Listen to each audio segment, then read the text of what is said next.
साथियों, दक्षिण तमिलनाडु का ये पूरा क्षेत्र वीरता और राष्ट्रवाद की धरती कहा जाता है। मर्दु ब्रदर्स हो या वीरा पांड्या कट्टा बोपन्न का या वीरमंगई वेलु नाचियार जी हो, इन शूरवीरों ने पूरे जीवन विदेशी शासन के खिलाफ लड़ाई लड़ी। इसी तरह स्वतंत्रता आंदोलन के दिनों में भी मुत्तु रामलिंग तेवर जी से प्रभावित होकर बहुत से नौजवान यहां नेताजी सुभाष के आंदोलन से जुड़े थे। देश के लिए लड़ने वाले इन लोगों का सपना क्या था? वो चाहते थे कि भारत एक ऐसा सशक्त और समृद्ध देश बने जिसका सम्मान पूरे विश्व में हो। आज जब हम भारत के दुश्मनों को उनकी ही भाषा में जवाब देते हैं, तो हम इन्हीं महापुरुषों का सपना पूरा होता है। आज हर वो व्यक्ति जो देश से प्रेम करता है, उसकी पहली पसंद बीजेपी है। साथियों, பிஜேபி உள்ள வரக்கூடாது, அதுதான் முக்கியம். புரியுதா? பல்லாயிரம் கோடி மதிப்புள்ள போதைப் பொருள் கடத்தலில் ஈடுபட்ட முக்கிய அரசியல் பிரமுகர் கைது செய்யப்பட்டார்.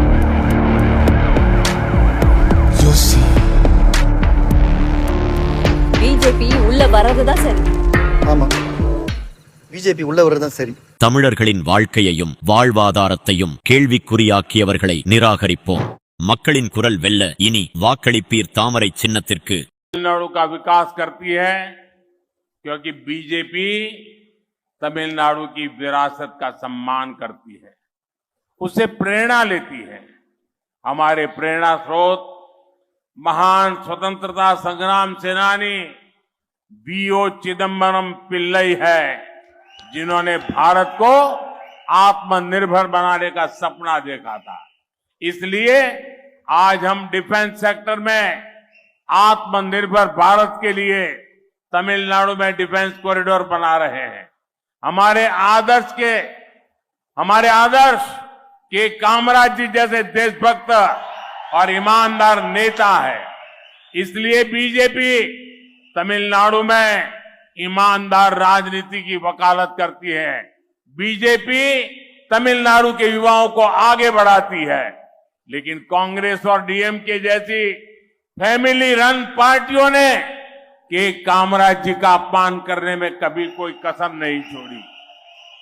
बीजेपी तमिलनाडु में एमजीआर जैसे नेताओं के सपनों को आगे बढ़ाने के लिए काम कर रही है। डीएमके ने हमेशा एमजीआर की विरासत का भी अपमान किया है। डीएमके ने जयललिता जी के साथ भी कैसा कैसा व्यवहार किया था, उन्हें सदन में अपमानित किया था। ये भी तमिलनाडु के लोग भूले नहीं हैं। यहां देवेंद्र कुल के वेलालर कम्युनिटी की बहुत पुरानी डिमांड को पूरा करने का काम भी एनडीए सरकार ने किया है और नरेंद्र देवेंद्र से बहुत अलग नहीं है।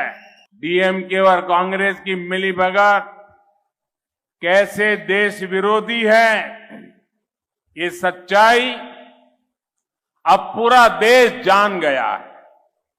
इन्हीं लोगों ने हमारा कच्चतीवू आइलैंड तमिलनाडु से काटकर दूसरे देश को दे दिया। इतना ही नहीं, तमिलनाडु के लोगों के उनको अंधेरे में रख करके, उनके सामने झूठ बोल करके पर्दे के पीछे पाप किया है। आज भी हमारे फिशरमैन भाइयों डीएमके और कांग्रेस के इस पाप की सजा मिलती है। उनका ये पाप 4 दशक से छिपा हुआ था। अब बीजेपी से तमिलनाडु की जनता के सामने ले आई है, तो इनकी बोलती बंद हो गई है।